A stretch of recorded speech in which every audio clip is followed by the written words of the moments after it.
Bonjour à toutes et à tous et bienvenue sur la chaîne de Grose. Aujourd'hui, on se retrouve avec le nouvel épisode de Instagram, les aquariums qui vous font rêver. Donc c'est parti, on va rentrer dans le vif du sujet. Et cette fois-ci, j'ai travaillé un tout petit peu différemment.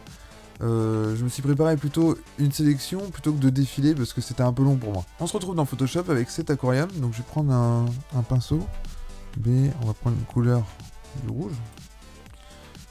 Donc on se retrouve avec un aquarium de The2HR Aquaristique. Vous savez que je suis cette personne et que j'adore ce qu'elle fait. Son nouvel aquarium ne déroge pas à la règle, je le trouve vraiment super. Un peu un mélange entre Iwagumi et Mountainscape. J'ai du mal à faire la différence en fait entre Iwagumi et Mountainscape, mais c'est un mélange entre ces deux-là avec des rotalas à l'arrière. On sait qu'il est un peu comme moi en fait, il aime bien les rotalas, il adore ça. Donc forcément c'est super intéressant et on peut voir ici qu'il y a le placement aux 2/3 de son aquarium. Bon, c'est plutôt ici. Hein. Je dirais que c'est ce point-là. Voilà. Ce point-là est l'endroit un peu focus de l'aquarium. Donc c'est vrai que on a tendance à regarder tout de suite ici. Je trouve que c'est pas mal. Enfin, il a fait une espèce de courbe ici qui est assez intéressante. En fait, pour casser un peu le jeu des pierres et tout. J'aurais pas fait ça parce que j'aurais pas pensé. Je trouve que ça fait un peu bizarre. Mais en fait, c'est trop bien parce que ça fait une... En fait, on a tendance à vouloir peut-être voir aller par là. Genre, en fait, ici, il y a un truc que j'adore qu'il a fait là. C'est créer une zone d'ombre avec ses plantes. Donc ça, c'est vraiment intéressant. Ça donne de la profondeur, en fait, à l'aquascaping. Hein. Clairement, il y a des zones d'ombre partout, là. Hein. Il y en a une là. Il y en a une ici. Il y en a une par là. Et ici. Sachant que, il y a un peu là aussi. Ici. Voilà. Donc on a pas mal de zones d'ombre, sachant que certaines pierres, comme ici, là, sont très assombries. Donc je vais enlever tout ça. Et je trouve ça vraiment très intéressant. Ça contraste en fait, ça contraste beaucoup l'aquarium. Et ça c'est vraiment important, le contraste, je vous en avais parlé dans la dernière vidéo. Un bon contraste c'est quelque chose enfin, l'œil va être intéressé parce qu'il va y avoir des choses, c'est comme les formes, etc. Donc là il a fait ça, il a mis ici, alors je vois pas trop parce que en fait les captures d'écran que j'ai faites sont un peu flous. Mais il a mis un rouge qui corrobore particulièrement bien avec le rouge des rotalas à l'arrière. Donc je sais pas c'est quoi comme rouge. Mais ça va particulièrement bien ensemble. Et ce qui fait un petit rappel, malgré que la plante va être certainement moins chiante. À moins que ce soit de la rotala, mais j'ai pas l'impression. Une autre sorte de rotala peut-être. Si je fais un zoom. Tac. Ouais, non, c'est pas terrible. C'est pas terrible. Ça doit être de la palustris ou quelque chose comme ça. Quelque chose qui a vraiment une couleur similaire, ça fait un petit rappel et en fait il va être moins emmerdé déjà parce que les plantes vont pas pousser peut-être aussi vite, peut-être que si, peut-être pas. Donc après c'est un choix et je trouve que ça va vraiment bien. D'ailleurs on a l'impression qu'elles sont sur la pierre en fait. On a l'impression qu'elles sortent de la pierre et du coup ça rend vraiment très bien. Un petit peu de plantes ici, voilà, pas grand chose mais de quoi faire la rupture entre la gazonnante et les pierres, ça rend vachement bien. Et puis c'est tout, hein, une belle gazonnante ici, là, qui est super belle. Un aquarium que j'aurais pu faire dans le sens où c'est un style que j'avais déjà pensé à faire de l'Iwagumi, mais moi je peux pas avoir juste une gazonnante, c'est pas possible, donc j'aurais vraiment peut-être tenté un truc dans ce style-là. Il l'a fait et franchement c'est super cool. On va passer à un autre aquarium. Hop! Ici, pour moi, c'est une preuve, en fait, que dans l'aquascaping, on n'a pas besoin de faire vraiment hyper compliqué pour faire joli. Ici, on a une variété de plantes, deux variétés de plantes, j'en vois pas trois. Non, j'en vois pas trois. On a une et deux variétés de plantes, et là, ça marche, quoi. Je veux dire, un peu de hardscape, donc là, je pense qu'il a monté cette zone-là, comme ça, un peu. Et ce qui fait un triangle, ainsi que toujours la pièce placée plus ou moins au tiers du tiers. Donc là, la pointe, elle est là, donc au tiers en hauteur, et au tiers, donc voilà. Bien placé, et on utilise une plante qui va vraiment avec des grosses feuilles hein, quand même. L'aquarium a l'air des petits, donc du coup c'est vrai que ça fait très grosses feuilles, mais ça marche vraiment super bien. Hein. Cette partie-là et cette partie-là sont vraiment très agréables, ça fait très naturel, et c'est ça qui est cool. Moi j'aime bien quand c'est très naturel, là c'est très planté et tout. Bon, il a mis ça là, est-ce que c'était vraiment nécessaire? Oui, ça rapporte quelque chose, et un peu de verdure quand même, c'est cool. Après, il était pas obligé de le mettre, mais ça fait super bien et franchement, ça contraste aussi un peu en fait avec la zone d'ombre qu'ici. Donc pourquoi pas. Moi j'aime vraiment bien ce style d'aquarium. Pourquoi pas en faire un en fait. Des fois il n'y a pas besoin de faire compliqué. Là c'est assez simple. Et franchement limite je le préfère à d'autres aquascaping quoi. Alors celui-là on est plus sur une sorte d'iwagumi mélangé avec du nature aquarium. Donc toujours pareil. On sépare l'image en 3 tiers. Donc on va séparer l'aquarium en 3 parties. Tac. À peu près hein. Voilà. C'est pas terrible ce que j'ai fait. Tac. Plus par là. Et par là. Tac, tac. Nous voilà rendu. Tac, donc voilà. Alors après j'ai pris, c'est pas exact, hein, attention. Hein. Mais bon, on peut voir que ici il y a sa pièce principale qui est placée comme d'habitude dans le tiers. Donc c'est vraiment une règle que vous voyez qui revient vraiment souvent dans l'aquascaping. Hein. Il y a une grosse zone d'ombre ici en plus, et ça contraste énormément parce que ici par exemple, on a le blanc, c'est très lumineux, donc avec des fonds lumineux ou une autre manière, hein, je sais pas comment il a fait. Et en fait ça contraste énormément avec l'arrière-plan, du coup ça attire. Comme ici là. Ici, on a une grosse zone, et c'est quasiment noir. Hein. Quand c'est quasiment noir, il faut toujours... faut éviter que ce soit trop noir non plus, parce que c'est cool d'avoir un tout petit peu de détail. Dommage de perdre du détail dans un aquascaping. Mais c'est vraiment cool d'avoir des très grosses zones de contraste, et ça contraste énormément avec l'arrière-plan, du coup. Donc c'est très intéressant. Et après c'est jonché de plantes, donc on a plus l'impression d'avoir des natures à l'aquarium à l'ancienne, parce que là à l'arrière ça fait vraiment les plantes qu'on a l'habitude de voir dans ce style d'aquarium. Franchement très bel aquarium aussi. On voit que les plantes sont en très bonne santé et que là ça doit être de la microsorium, de la bulbicis, je vois tellement mal, difficile à dire. Mais voilà, il faudrait que je trouve pour le prochain volet, si j'en refais un, il faudrait que je trouve peut-être une autre manière de procéder pour que ce soit plus propre. Que je puisse zoomer dans les images, etc. Parce que juste une capture, c'est pas terrible du tout. Voilà, au petit suivant. Alors celui-là, c'est un aquarium que je trouve sympa à montrer aussi. Dans le style un peu Mountainscape, mais en pierre de lave. Donc je trouve aussi cool. Donc là, on a le chemin qui est placé environ dans les 2 tiers de l'aquarium. Et là, la pièce qui est toujours aussi dans les 2 tiers. Ça change pas, c'est une règle qui est vraiment tellement utilisée dans les aquariums, c'est souvent le cas. Hein. Ici elle est montrée très haut, et par rapport à la zone d'aqua qui est pas utilisée, il y a tout ça. Pour un iwagumi ça va. En fait, toute cette zone-là, elle va pas être utilisée. Alors, l'herbe va monter un peu. Je sais pas si elle va planter des plantes qui vont pousser ici. Mais du coup, en fait, faut penser à ça quand vous faites un iwagumi ou quelque chose comme ça. Faut laisser le moins de zones possible vide parce que, en fait, c'est pas intéressant. C'est-à-dire que si elle s'était arrêtée ici, ça aurait été une partie complètement inutilisée et tout. Et ça, c'est dommage. Déjà, c'est dommage de pas utiliser cette partie. Mais en plus, ça fait comme un vide et ça crée comme un problème. Donc, on évite. Après, parfois, les gens aiment et c'est comme ça. Hein. Bon, après, elle a fait une structure un peu en V qui marche très bien aussi. Moi, j'adore les aquariums en V, c'est mes préférés. Et un arrangement de pierre avec une grosse pierre en pierre principale. Je vous ai aussi en parlé. Hein. Son focus, c'est au tiers, mais aussi la grosse pièce qui donne vraiment ça. Et là, on peut voir, comme je vous ai dit aussi, on utilise aussi des toutes petites pièces à l'arrière pour vraiment donner cette sensation de profondeur. Alors là, elle a pas mis de grosse pierre à l'arrière, mais ça aurait été possible de mettre une grosse pierre ici et d'en remettre une, par exemple, par là. Et ça aurait donné... en fait, là, c'est juste pour vous expliquer, en fait, par rapport à la vidéo de la dernière fois. Cette pierre-ci, là, est aussi grande que celle-là. Quasiment. Ce qui fait que, en gros, on va comprendre de suite, si on voit bien la profondeur, ce qui est le cas ici avec ces petites pierres-là. En fait, on comprend tout de suite que cette pierre-là, cette pierre-ci, elle est beaucoup plus grande que celle-là. C'est un fait, hein, grâce à la profondeur. Et c'est quelque chose qui est possible. On peut évidemment placer des pierres à l'arrière et garder des grosses pierres à l'avant. Mais elle a toujours des pierres qui lui font comprendre que la perspective est faite comme ça et que du coup tout ce qui est à l'arrière est plus petit, donc il y a de la profondeur. Comme la pierre du fond est de la même taille que de la pierre de devant, on comprend tout de suite que cette pierre est plus grande. Donc c'est des choses qui sont possibles, mais on garde toujours à l'esprit qu'on essaie de faire des petites pierres pour donner une sensation de profondeur ou autre chose, hein. Ça peut être du bois ou quelque chose comme ça. On va changer. Alors celui-là c'est ma claque de cette année.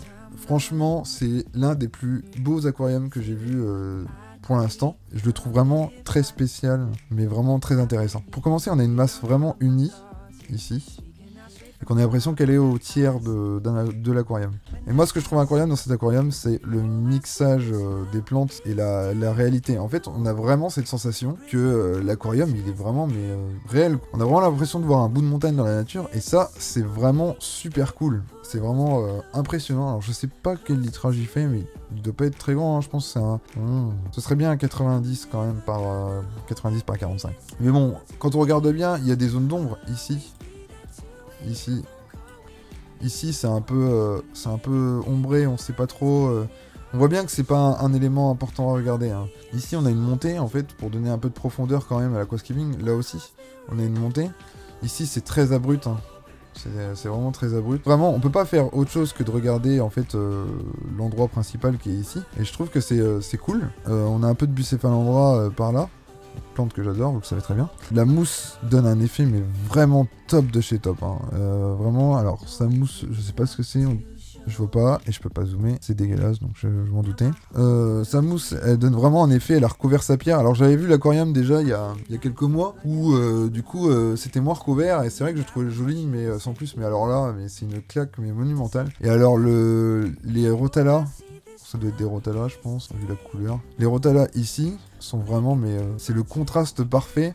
En fait, elle a fait un contraste entre cette zone-là, qui est très verdurée en fait. C'est cette zone-là en fait, et cette zone-là. Elle a fait un contraste que je trouve vraiment super cool. Moi, ça marche, je trouve que ça marche. Je trouve que là, en fait, on a une composition qui marche très bien. On a des reliefs, on a des pierres qui ressortent à plein d'endroits. Et voilà, et ça marche très très bien. Alors par contre, je vois pas de poisson. Il n'a pas l'air d'avoir de poisson, je sais pas. En tout cas, c'est une compo qui marche vraiment très très bien. Qui est très jolie.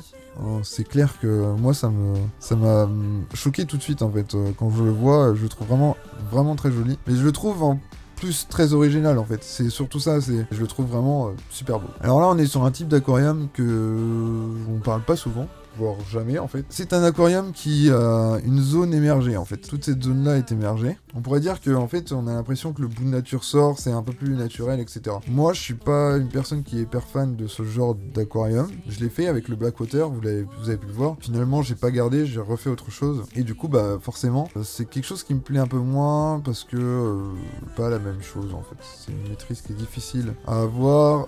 Moi je sais que j'avais pas mal d'insectes qui venaient dans l'eau parce que l'eau a stagné à certains endroits et du coup c'était un peu chiant en fait parce que j'avais pas mal de moucherons en fait qui venaient et puis après qui se répartissaient dans la maison, pas très cool quoi. J'ai de plus en plus de mal avec les shallow tanks parce que pour moi ils sont plus difficiles à maîtriser en aquascaping à cause du CO2 et aussi parce que bah c'est quand même bien d'avoir un ratio pour faire de la hauteur. Moi j'aime bien la hauteur dans les décors. Donc là évidemment il pallie à son shallow tank en faisant de la hauteur. Donc bon bah après c'est un choix, hein. Moi j'aime pas, il y en a d'autres qui adorent, hein. C'est comme ça. Donc là évidemment on a encore une pièce qui est excentrée, hein, qui est au tiers de l'aquarium environ. C'est toujours pareil, hein, on n'est pas sur de la précision. Ça marche toujours si on est aux alentours du tiers. Et on a très peu de végétation. Là, c'est un principe que j'aime bien aussi parce que il n'y a pas forcément beaucoup de végétation dans la nature. Donc là, ça fait aussi naturel. Et il va aller chercher la végétation vraiment au-dessus et au bord, là où elle serait peut-être plus à même de vivre, quoi. Donc dans la nature. Après, évidemment, il y a de la végétation dans la nature. C'est quand même bien de le souligner. C'est des concepts qu'on voit de plus en plus. Peut-être qu'un jour, j'en ferai un, hein, on sait pas. Du coup, en fait, c'est un concept qu'on voit de plus en plus et je trouve que c'est pas mal. Après, si l'aquarium était comme ça, en fait.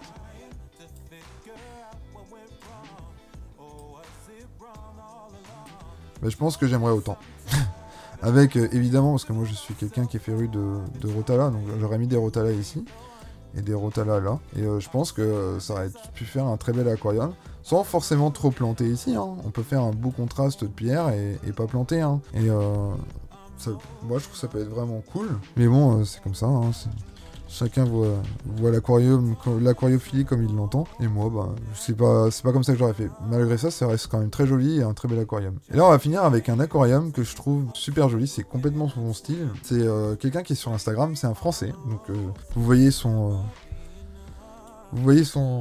pseudo s'afficher ici. Vous savez que j'adore les Rotala. Et donc là, on a quelque chose de hyper simpliste. Donc, attention.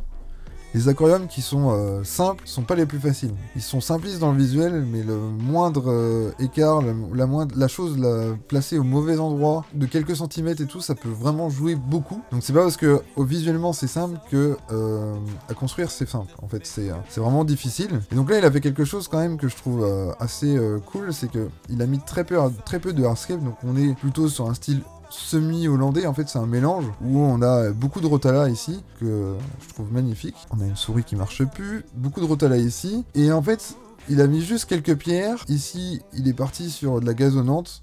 Donc en fait on est vraiment sur quelque chose de très très simple. Moi j'adore. Alors c'est un aquarium à crevettes, donc ça c'est cool aussi. Crevettes que peut-être j'en aurai cette année. Et du coup voilà, je trouve ça vraiment très cool. Ici je trouve ça cool d'avoir fait ça. Ça donne vraiment, on a vraiment l'impression que ça recouvre. Et je trouve ça vraiment très très bien. C'est un aquarium que je vois régulièrement sur Instagram parce que je suis abonné à cette personne et que j'aime vraiment cet aquarium. Du coup c'est vrai que c'est un style qui a été un peu abandonné dans l'aquascaping et qui aujourd'hui commence vraiment à revenir, le style avec beaucoup de plantes, le style un peu hollandais où on mélange d'autres styles au style hollandais, etc. pour ramener des nouveautés, de la fraîcheur en fait. Et moi j'adore ce genre d'aquarium. Je sais pas quelle taille il fait, mais à mon avis il est pas très grand parce que quand je vois la taille des crevettes comparé à la taille de l'aquarium, je me rappelle plus, je crois que j'avais lu, peut-être c'est un 40 litres ou quelque chose comme ça. Et il a pas l'air d'être très grand en tout cas. Et du coup, ça montre aussi qu'on veut faire des aquariums, franchement, en termes de budget, c'est de la Cuba, des Mianthus Cuba, donc il a acheté des pots des Mianthus Cuba, de 2-3, il y a 4 variétés de plantes. Là j'ai l'impression que c'est pas les mêmes variétés de plantes, ça a l'air d'être un peu plus gros ou moins taillé, je sais pas. Il y a que 3-4 variétés de plantes. Les rotala, ça sert à rien d'acheter 10 pots, etc. On fait une bonne plantation et puis ça pousse. De toute façon les rotala ça explose, ça pousse comme de la mauvaise herbe. Donc voilà, il a pas acheté beaucoup de pierres, et par contre c'est clean, ça marche, il a pas dû investir une blinde d'argent dedans, mais c'est un super aquarium, comme quoi on n'est pas obligé dans l'aquascaping d'investir énormément, etc. On peut trouver des aquariums qui fonctionnent. Je passe beaucoup de temps à regarder aussi les aquariums des autres, hein. Je passe pas que mon temps à vous faire les miens et à vous les montrer, j'aime bien regarder ceux des autres et tout. C'est pour ça que d'ailleurs je vous encourage sur Instagram de venir me poster vos aquariums et tout. J'adore les aquariums Biotop, j'adore les aquariums standards. Je suis fan d'aquascaping, mais ça va paraître peut-être bizarre. Mais un aquarium qu'on appelle communautaire ou standard, ou amazonien, où on met simplement des plantes, quelques pierres, quelques morceaux de bois, et c'est tout. Et qu'on n'est pas dans la perspective, qu'on n'est pas dans les thèmes genre Iwagumi, etc. Et ben c'est des aquariums que j'aime bien quand même, parce que ça reste des aquariums, et moi j'aime vraiment tous les styles d'aquariums. J'adore les aquariums récifaux, j'adore les aquariums Malawi, j'adore les aquariums Tanganyika, j'adore l'américain, l'Amérique centrale, j'adore les Blackwater. J'aime tous ces aquariums, et si j'avais possibilité d'avoir une pièce de 40 mètres carrés avec tous les biotopes possibles, tous les styles d'aquarium possibles, c'est sûr que je le ferais. Mais bon, après ça prend du temps également, etc.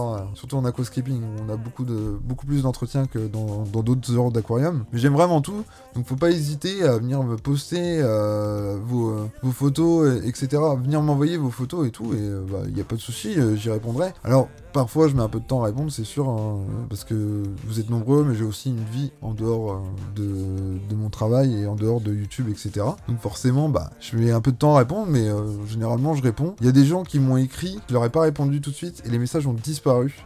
Ça m'est arrivé plusieurs fois. Ou alors c'est peut-être parce qu'il est supprimé, je sais pas. Et du coup, en fait, j'ai pas eu le temps de répondre. Comme j'avais une ou deux personnes qui m'avaient envoyé des messages vocaux super sympas, genre par exemple qui me faisaient des demandes pour avoir les bases de certaines choses, etc. Que je n'ai pas pu répondre parce qu'ils ont supprimé leur message. Alors évidemment, je sais qu'un jour j'aurai peut-être plus le temps de le faire, mais c'est comme ça. Pour l'instant, j'ai le temps, donc je le fais. Vous n'êtes pas autant nombreux que ça, donc j'essaie de le faire et tout. Donc j'espère que vous appréciez ce genre de service. En tout cas, j'en ai fini pour aujourd'hui avec cette vidéo. Et moi, je vous dis à la semaine prochaine pour une nouvelle vidéo, hein, comme tous les vendredis à 18h. Allez, salut!